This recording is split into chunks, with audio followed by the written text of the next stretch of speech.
Hi everyone, welcome back to Total War Therapy, and today we're gonna have a quick look at the strengths and weaknesses of the Dwarfs. We're gonna analyze every single unit from their roster, we're gonna see how they perform in battle, and at the end, for each unit, we're gonna decide if they are worthy to recruit, situational or niche, or just for fun. So don't forget to subscribe if you enjoyed my video, and let's begin. Just 10 seconds to tell you that I follow your suggestion and I open a page on Fiverr when if you ever would like you can tell me in which faction, campaign or area of the game you want to improve, and I will prepare a Total War Warhammer class just for you. Let's start with a quick list of the main strengths and weaknesses of the Dwarfs units. First, the Dwarfs have generally heavy armor and big mass. This means that when an enemy is charging you with a light cavalry or with little flying monsters, you should not worry that much, because even your missile infantry will be quite sturdy and reliable in melee, and they're very hard to take down. Second, the Dwarfs rely a lot on the power of the gunpowder. They have one of the best missile and artillery roster of the game, and then they have the spell resistance. Since they don't use magic, all the spells and magic of your enemy will be less effective on you, and then they have high leadership. There are some units even with the unbreakable attribute, but overall they're very hard to make rout or to make a runaway. The weaknesses is that they are very slow, and you will perceive that in the game it will be very hard to move from one place to the other of the map, and you have to plan your strategies keeping that in mind. Second, they have no magic, and even with the spell resistance this is a huge disadvantage, because the magic is a very essential part of this game, and they have no cavalry and no monsters, so it will be a little tough for them if they want to play more offensively, and there will be no chance to hunt down, to chase enemies routing, and so on. Keep all of this in mind, and let's start with the video. The first section we're gonna address is the melee infantry, and we're gonna start with the miners. The miners will be your bread and butter unit for the entire game, because first, even if they are a little expensive, they are still the cheapest unit in this roster, and then they are the easiest unit to recruit. They have a big number of 100 entities and plenty of armor that, I mean, it's a lot for being such a low tier infantry, and most of the enemies without armor piercing damage will barely deal damage to them. Their melee stats overall, attack, defense and weapon strength are not excellent, but they still perform quite okay. They have the armor piercing damage, but I would not rely on that, because it's just not that effective. And yeah, overall this unit is very long lived. You can use it even in your late campaign to protect your artillery, and for me it's a must to recruit it.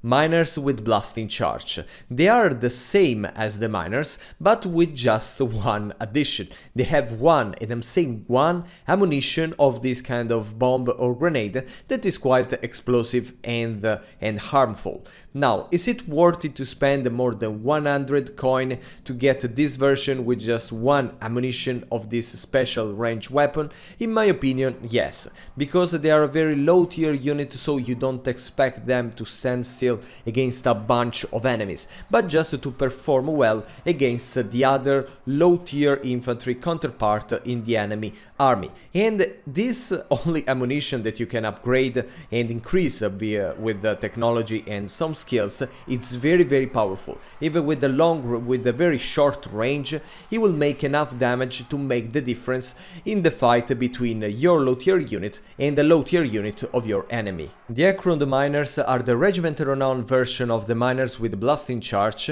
and they get extra ammunition, 3 by default, and the frenzy ability that basically increases their melee stats when the leadership is higher than 50%. Overall, for me, they're a must recruit unit, because even if you spend a little more, you have 2 ammunition more of that very explosive damage, and believe me, it's worth it. Now let's focus one by one on each category of the melee infantry from the Dwarfs roster. First, we have the shielded units. The shielded units are the most defensive. They have the shield that protect them more by missile attacks from the enemy, and they have still plenty of armor, so they will be quite defended if they are attacked by units, by enemies without armor piercing damage. Their speed, of course, is very little, because they are very armored armored, and the melee attack and weapon strength and charge bonus are nothing worthy to mention. Their best attribute is the melee defense. They are quite sturdy and they are very hard, even if they are very cheap and low tier infantry, they are very hard to take down. And then they have the charge defense versus large, so they will be quite protected even by charge, by light cavalry, but even some monsters and so on. For me, a must to recruit. The Warriors of the Dragonfire Pass are a regimented renown version of the Dwarfs Warriors, and they get the flaming attack that, as already said in many other videos, it's an arguably effective attribute, and they get also the anti-infantry bonus. Overall, this is a great unit, but compared to the generic one, it doesn't offer that much, because for the use you have to make of them is not gonna be that different. So for me, they are niche and situational. The Longbeards are the upgraded version of the Dwarfs Warriors. They have every single stat increased except the speed and the charge bonus, because of course having a better and heavier armor, this makes them a little slower. Then they get a couple of attributes that are quite important compared to the Dwarfs Warriors. They get the immune to psychology, so in case they are attacked by a terrorizing character or a big monster, they will not fear them. And then they have the encourageability that boosts the leadership of the units nearby. And it's crazy if you think that this unit has already 80/80 of leadership, so it's already impossible to make rout. Overall, when you get more money, more resources and better buildings, you should start to replace your front line of Dwarfs Warriors with them, so for me definitely a must to recruit. The Ironbreakers are not only the most elite unit of the Dwarfs roster, but are even one of the best melee infantry in the game. They have enhanced stats compared to the Longbeards, with the lack of the Encourage attribute and the immune to psychology. It is important to consider that when you're choosing which units to pick for your front line. Then they get this ammunition of, they are the same of the miners, so this kind of bombs and grenades with a very short range but a very powerful damage that can make the difference in the battle. And then all the stats are increased, they are shielded, they are armored, and they have the expert charge defense, so they will not be protected only by the charge of cavalry and monsters, but even by wrathmongers, for example. They are great but very expensive, and probably the Longbeards, they already do the job so greatly that you don't need them that much. That's why for me they're just niche and situational. The Thorgrim, okay, the Ironbreakers Regiment Renown version is the same, but with immune to psychology like the Longbeards and the Vanguard deployment.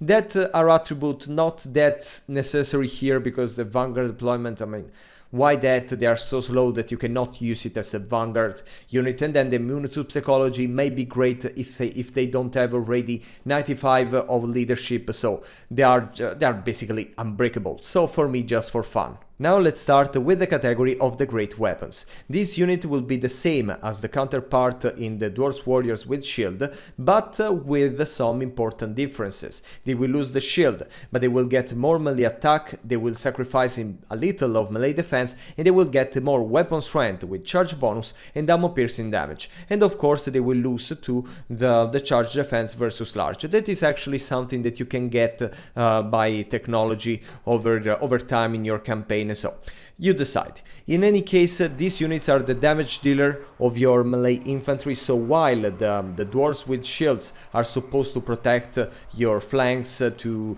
be your front line, these units, they grant the extra damage in case you have to hit enemies with the better armor or characters, because your shielded units will not be made to deal damage. So in this case they have to do the job while they will protect them, and yeah, you have to choose a balance between these two kinds of units, but they are definitely worthy to recruit, especially in the early campaign when you will get access only to them. The Longbeard version with the great weapons is basically the same as the generic Longbeards with all the differences that I already talked about for the great weapons. And yes, they get the attribute of the Longbeards, so they're basically the same, and you should start to replace your Dwarfs warriors with great weapons with them over time in your campaign, so for me a must to recruit. The Grumbling Guard is the regimental renown version of the Longbeards with the great weapons, and is basically the same as the generic version, with just this ability that help all the allies nearby with a very short range of 35 meters, helps the allies with the vigor. Okay, that it may be great, but the problem is that the range is very little, so it will land to not affect any allies in the battlefield. That's why this unit for me is just for fun. And here we are with the Hammerers. The Hammerers, I didn't expect that, but in one of the last polls that I made about the best melee infantry in the game, you my subscribers, you chose it as one of the best melee infantry, and I was a little surprised by that. In any case, they have better stats than the Longbeards, they have plenty more of armor piercing damage, and they have a nice charge bonus actually, even if they are not that fast, of course. They have I mean, all the attribute of the dwarfs, but they get the magical damage. That it can be quite effective if you're playing against demons or in general enemies with a lot of physical resistance. I'm not completely sure if this unit is worthy to recruit or not, because they are quite powerful, and at the end it's like to have a defensive unit because I mean it's so sturdy that it's harder to take down, but with the damage dealer attributes. So yeah, I think that it's more niche and situational because it's very expensive. The Pick Guard is the regimental renown version of the Hammerers, and they get the immune to psychology attribute like the Longbeards, and this ability called the Sundered Armor that basically reduces the armor of the enemy that you are fighting with. That may be helpful if you don't have already a unit with a lot of armor piercing damage, but it can help mostly all your other allies that are fighting the same units. A little niche and no sense, that's why for me this unit is just for fun. The third last category of melee infantry in the Dwarfs roster are the Slayers. Their Slayers are one of the most annoying, disturbing and strong units in the entire game. They're basically dwarfs with a huge number, no armor at all, and they don't have a physical resistance to compensate that.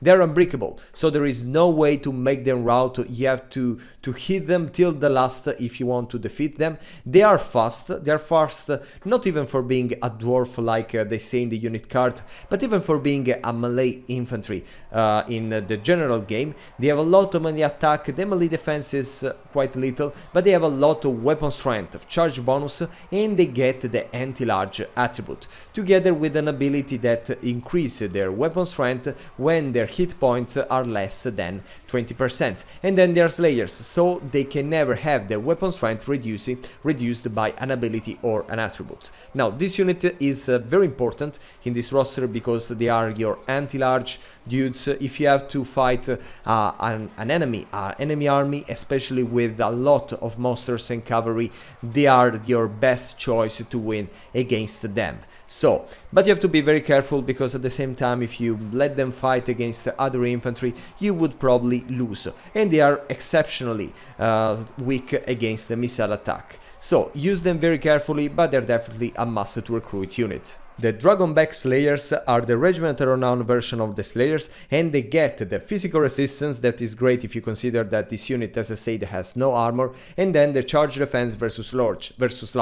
That may be effective since this is a unit that is supposed to address exclusively large entities, and another ability that is not worthy to mention in my opinion. Overall, this doesn't add that much to a Slayer unit, so for me, just for fun. The Giant Slayers are in short the upgraded version of the Slayers. They have better stats overall, and they get the armor piercing damage. So when over your campaign you need to fight not only light cavalry, light monsters, mounted character, but heavy monster, armored cavalry and so on, you may need to replace your Slayers with the Giant Slayers that are better at the job, overall. They are, as I say, the enhanced version, so yeah, you can expect the same great things that you already expect from the Slayers, and yeah, nothing that much to say.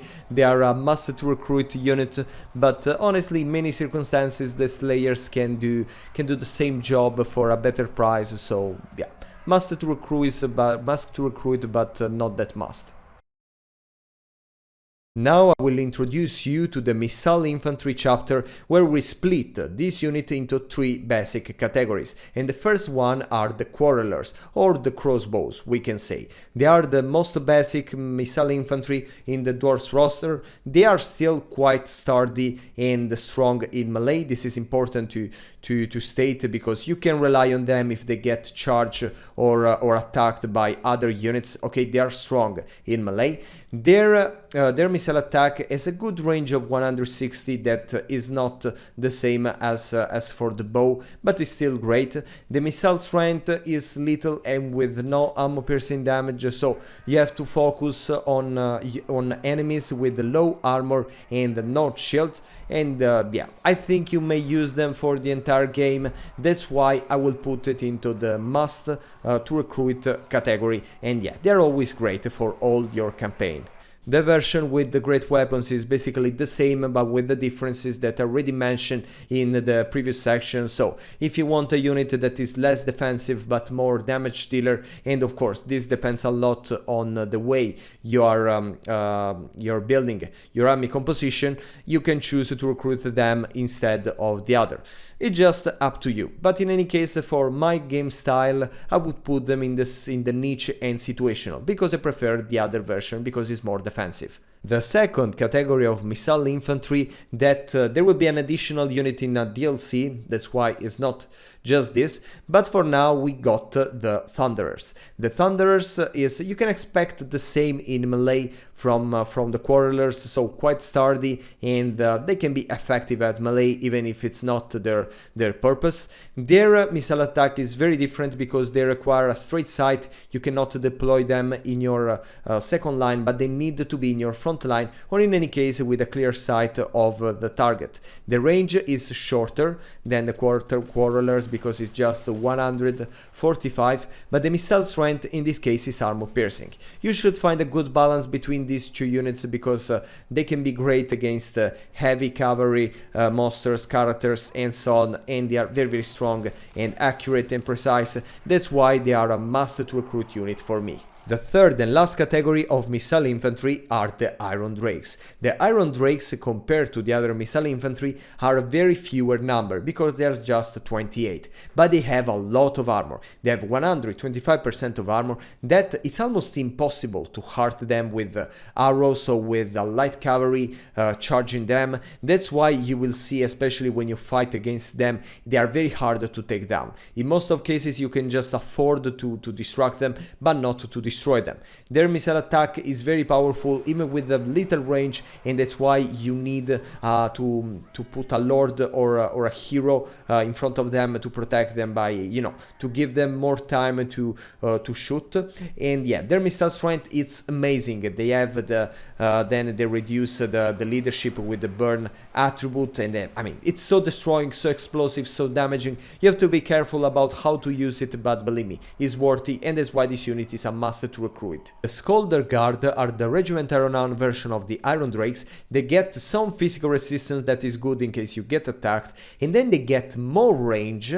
Okay, so you will have more time to to shoot at the enemies, and you get less melee strength but more armor piercing. So it may be great if you're fighting against a heavy faction. So yeah, you sacrifice a little of missile strength to get more armor piercing damage in very short, and it may be great, but for me still niche and situational. The Iron Drakes with the Troll Hammer torpedoes are supposed to be the upgraded version of the Iron Drakes, but they're actually quite different.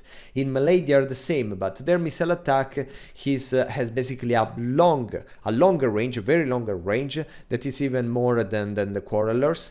Then they get this ammunition with a very lower missile strength, but with armor piercing damage and anti-large attribute. So they are supposed to shoot exclusively on the large entities, cavalry, monsters, and in any case you have to be very careful because their reload time, and this is their huge weaknesses, it's so long. Okay, they will take ages to fire, and sometimes the enemy will manage to reach your front line before you can take the second shot, and this is crazy. That's why for me they are niche situational. Even if they are strong, they're very expensive and too much reload time.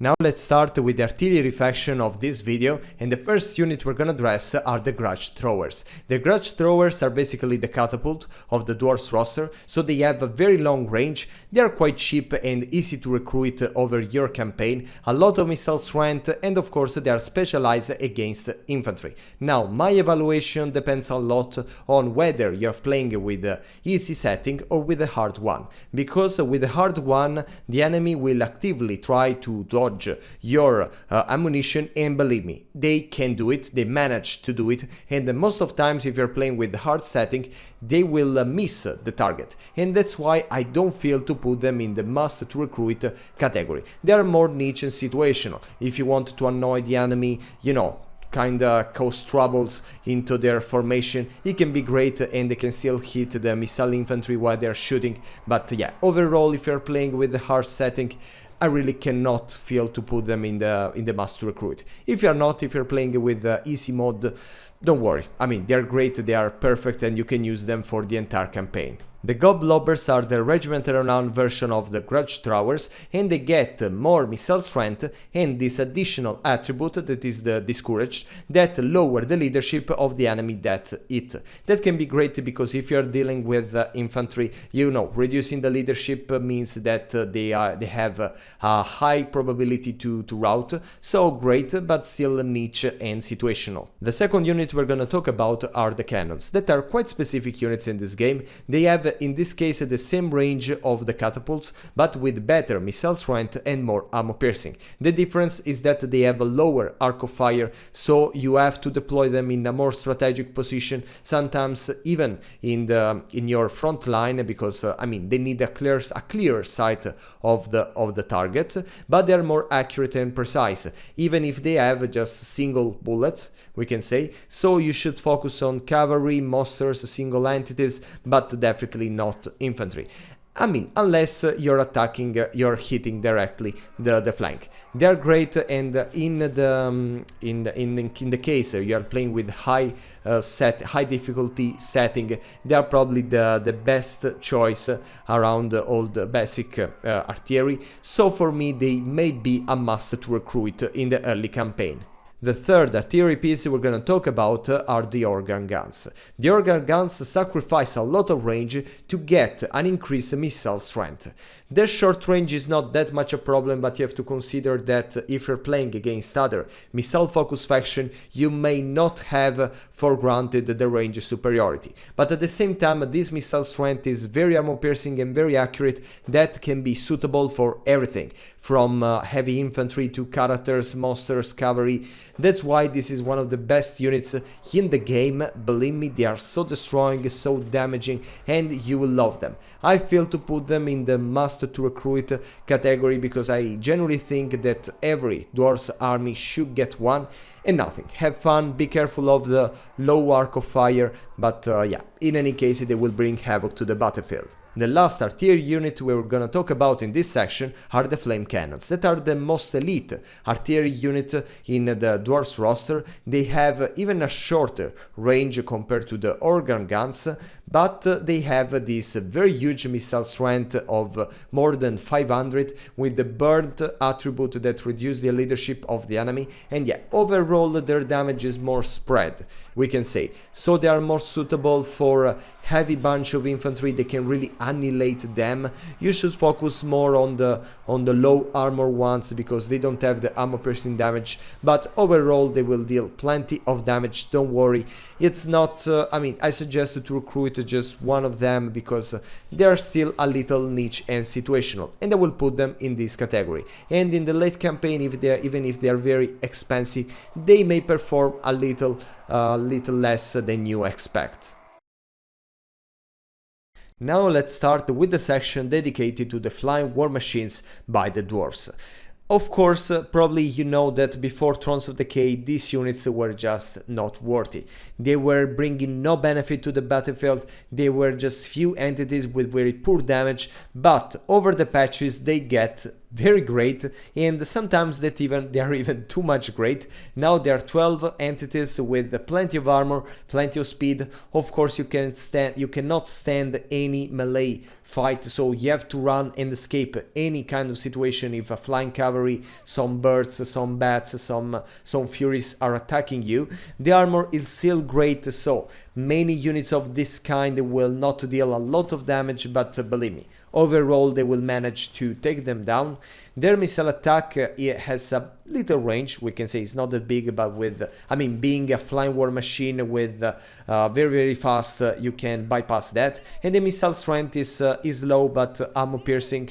You should focus on some little monsters, some cavalries, and in very few circumstances if you attack on the flank of infantry. But yeah, overall not that great, something kind of between, and yeah, I prefer to put them in the niche and situational category.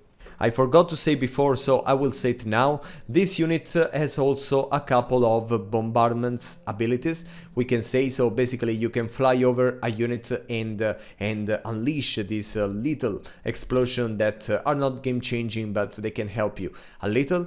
The gyrocopters with the brimstone guns are the same, as the body, but they have a different missile attack with a very short range of 60, that is terrible. But yeah, they are flying and armored, so they can escape situation easily even with this short range, and their missile strength is higher but with no ammo piercing damage, and then reduce the leadership. Now you should use this unit if you want to attack a bunch of infantry with low armor, but yeah, overall you have to be very careful of flying units, missile attacks, and with this short range you have to get close to the enemy. That's why for me they're still niche and situational. The Gyro Bombers are just wow. First it was just one entities, now they are 4. They have still plenty of armor, a little less of speed, but still 90. But yeah, they cannot stand any melee fight.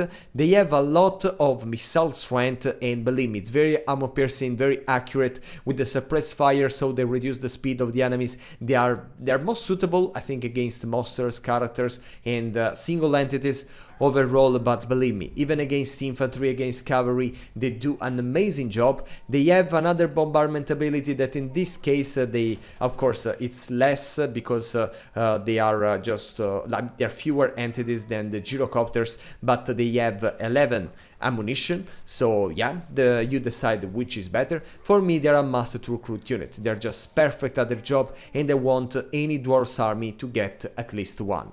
Skyhammer Squadron is the Regiment Renown version of the Gyro Bombers. They get extra missile strength with this ability that is a fire whilst moving. So compared to the generic version, they can fire while they are moving into the map, and then they have less bombardment ability but with a larger strike area. So for me, I don't know, yeah, niche and situational, nothing to offer that big compared to the generic version.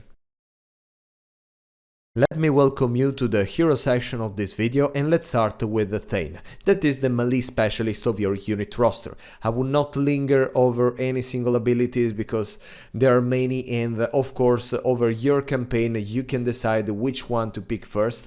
Just let's say that it's the tank of your roster, and it can be helpful in many different situations, like with units like the flamethrowers, the organ guns, that they are missile units that you need to put them in your front lines most of times, and it can protect them. At the same time, you need a hero that can attract and absorb all the damage of multiple units, while your damage dealer, your artillery and so on can focus on hitting this bunch of infantry and so on. So I think you need to get at least one in any army. That's why I will put it into the must to recruit category. About the Master Engineer, the situation is a little more complicated. He's basically a support lord, then hybrid, so it's supposed to be good both at melee and missile, but in my opinion is good at nothing. He's a little tanky, but the melee stats are not that great, that's why it doesn't perform that well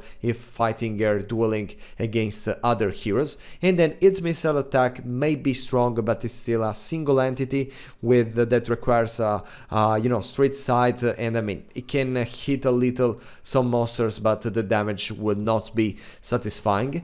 It's better as a support lord, so you can deploy it in closer to other missile units because it will grant them some buffs, but yeah, it's very niche and situational, and most of the times I don't understand if it's truly valuable that's probably I'm just wasting my money. The runesmith, especially in case you don't have a rune lord as the lord of your army, you should recruit a runesmith, because he's the spellcaster, is the wizard of your army, even if dwarves don't rely on winds of magic, so it would be incorrect to say that it's a spellcaster, but at the end you use it in the same way, okay, for the same purpose. So we can say it's the spellcaster of your army, and you need at least one. There is one offensive spell and all, rune, and the others are buffs and debuffs, some more helpful than one another, but it's great overall, and in any case it's your only option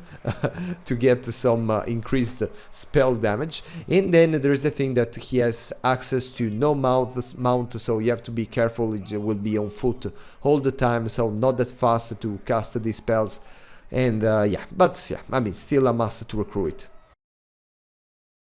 Now we're gonna have a quick look at the Grudge Settlers units that are the same as their generic counterpart with some kind of improvement. Let's start with the Longbeards. The Longbeards get the Guardian attribute, so they add this physical resistance of 15% to a unit that is a lord or a hero nearby. This attribute for me is just useless because first they have to be very close to a character, and second the physical resistance they add is very poor, so for me just for fun. Even the Slayers are basically the same, with this additional ability called Sundered Armor, that basically reduce of 30 the armor of the enemy they are fighting with. That it may be great because they don't have armor piercing damage, but in that case you can just take some Giant Slayers, so for me just niche and situational, because you can help your allies with no armor piercing damage to fight the same unit, but quite niche. The Hammerers first get the Frostbite effect, so they reduce the speed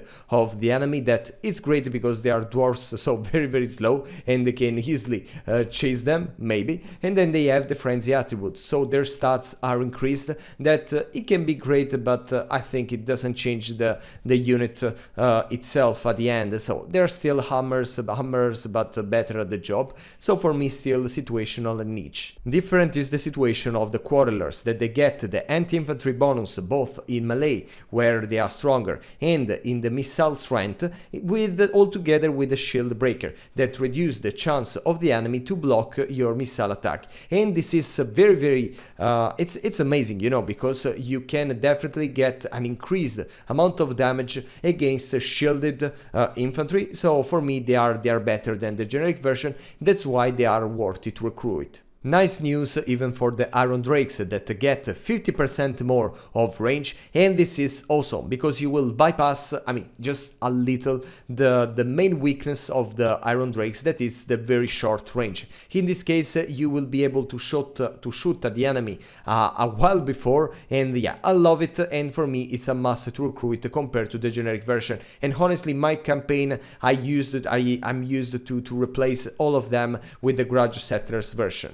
The Gyrocopters get the Trollhammer's weapons, so basically they are not anymore with the flaming attack, but they send this huge missile to rockets to the enemy, and yeah, it's great, and they are more specialized against large units, so it's actually quite different, but in my opinion still a little niche, because they have this very long reload time, and they are quite in danger when you see some flying units, some missile units, and so on. The Grudge Throwers get more missile strength and this ability called Monstrous Impact that reduces heavily the speed and the charge speed of the enemies, that it may be great when it doesn't miss the target. So for the same reasons of the other Grudge Throwers, I will put them in the niche and situational. Very short, the flame cannons get this upgraded and special kind of ammunition, and basically their flames they split in the air and they hit a wider area. That's why they are better than the generic version, and I will put them in the must to recruit. And yeah, they are very funny. I will let you have a look at them because yeah, they are more destructive and I enjoy them. In this section, I will show you and explain to you the units added with the DLCs featuring the Dwarfs factions, and of course, if you would like to support the channel, you can consider to buy these DLCs through the link of Instant Gaming that you can find in the description. Instant Gaming is a reseller of video games that I use it a lot because the prices are very low, and of course for you there will be no extra price and you will make me a little more happy.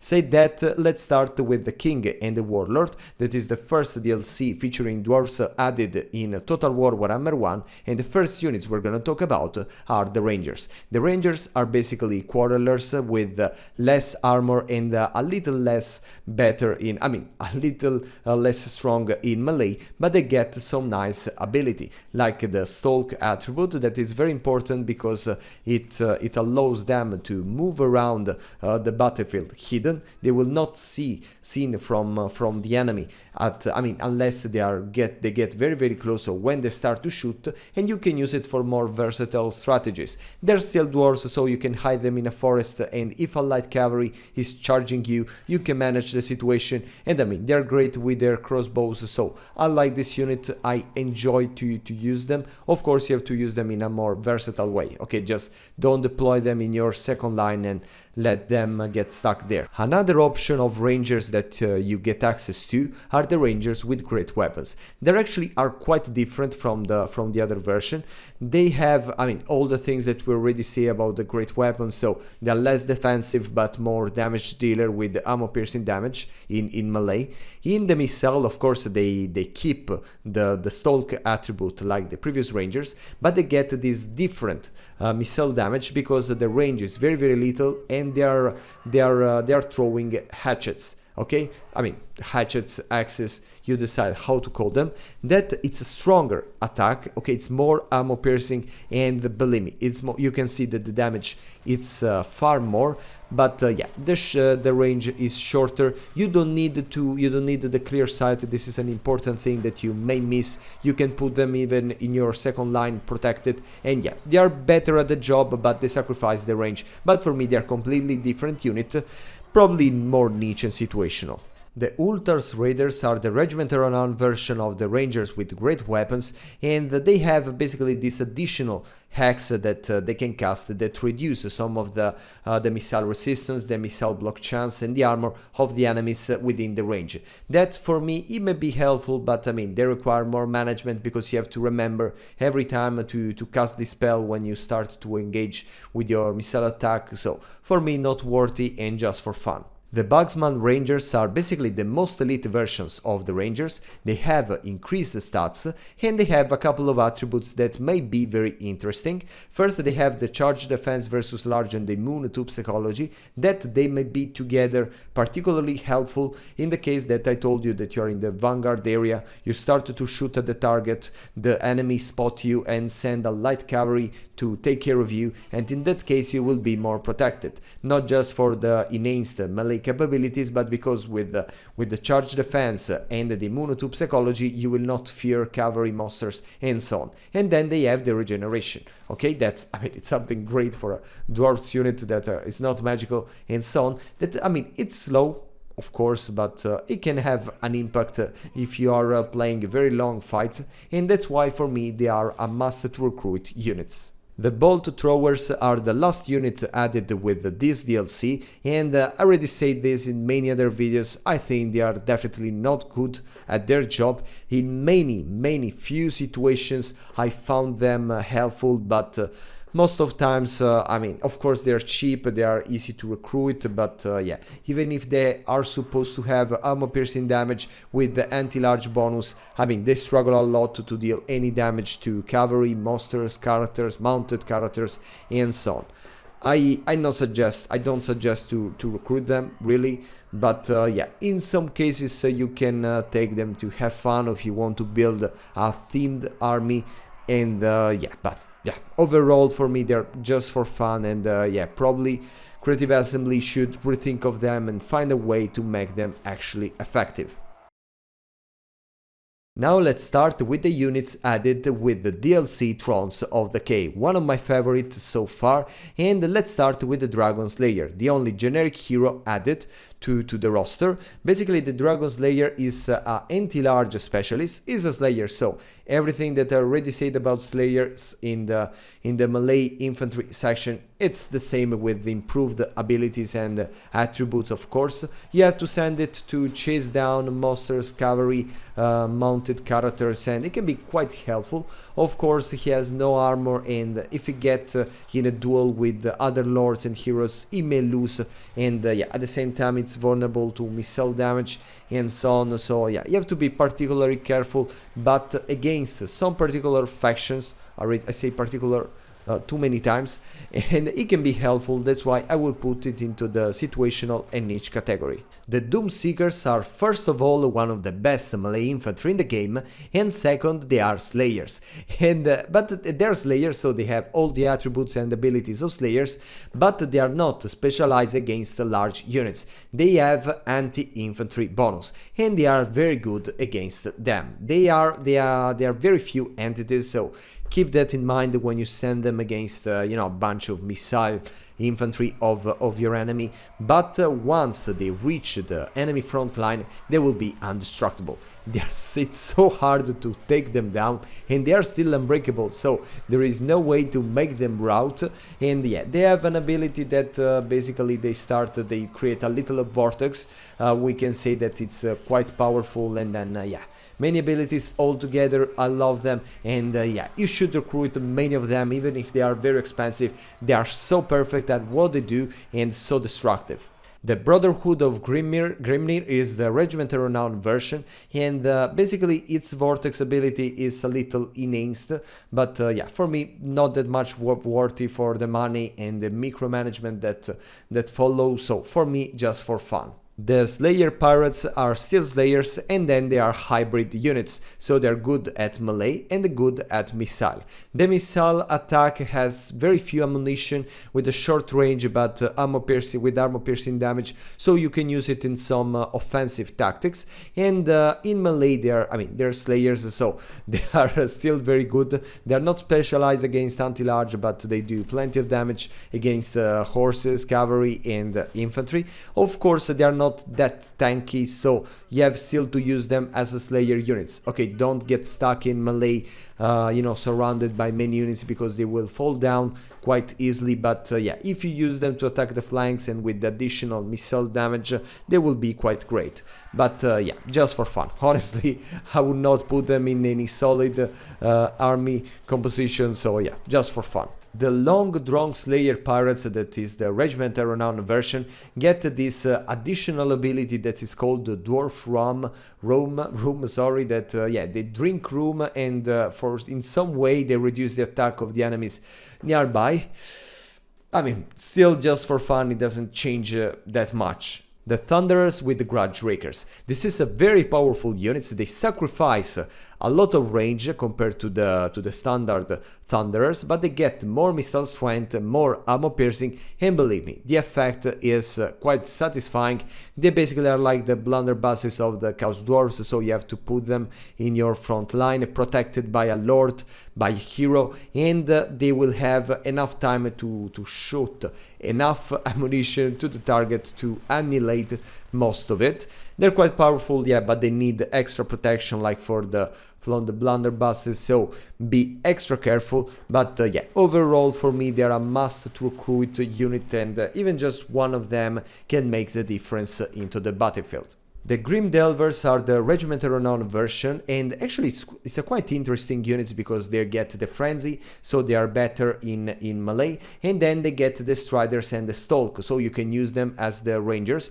You put them in your Vanguard deployment and you know, attack at the back of your enemies, but yeah, with the short range, even if with the Frenzy they are protected, I mean, they are quite weird to use, we can say, but yeah, still great, and for me niche and situational. The Goblin Hewers is probably one of the weirdest units in the game, together with the Mangler Squigs, for example.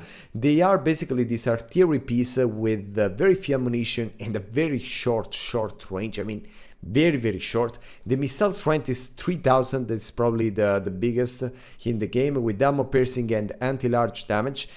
One thing important to say about them, even if they may look like, you can put them in it may not look like, you can deploy them in your second line. Okay, they don't need a clear sight of the target. They shoot with an arc, so yeah, they can be extra protected, but I mean well protected. But yeah, in any case, you have a very short range to hit the target, so it's very weird. The good thing is that when you finish the ammunition, you will have a little unit of Slayers that may be helpful, but yeah, it's not solid. I will not put it in any coherent army composition, so for me they're just for fun, but you will have a lot of fun. And here we are with the Thunderbird. The Thunderbird, let's start to say that it's the most expensive unit in the game, and even if it's the most expensive unit in the game, it's still worth its price, because it can annihilate entire armies just by itself. I had the video about that, and yeah, it's so satisfying. Let's say that it's a flying war machine, very slow. There is an ability that can increase its speed, but causing damage to itself. That's why I would not suggest to use this ability for a long time. Then there is this big harpoon, this spear of Gruni, that yeah, it's this big spear that you can throw against a big monster, a character, and it can take down half of their health. Don't waste it, of course, against cavalry, infantry, and so on. Then there are many abilities like the missile resistance, the immunity to psychology, the encourage ability. There are some units over this war machine that they will never lose, they will never finish the ammunition. And then yeah, there are many different missile attacks that I don't know even how to mention. There are some guys that throw bombs from atop, there are some thunderers, then there are some little cannons, and then the main missile damage is caused by the bombs that it drops. That is the only that it's included in the unit card, so be careful. I mean, you have to know that there are, because you will see a 1 of range and you will see what does it mean, because the bombs will be dropped when of course the war machine is over the enemy units. But then there are all the other additional missile attacks that are not mentioned in the unit card, but they exist, and they are so strong and damaging that yeah, as I said, this unit can destroy entire armies by itself, and I just love it. Say that, don't forget to subscribe, and let's see very soon. Of course, this is a must to recruit unit.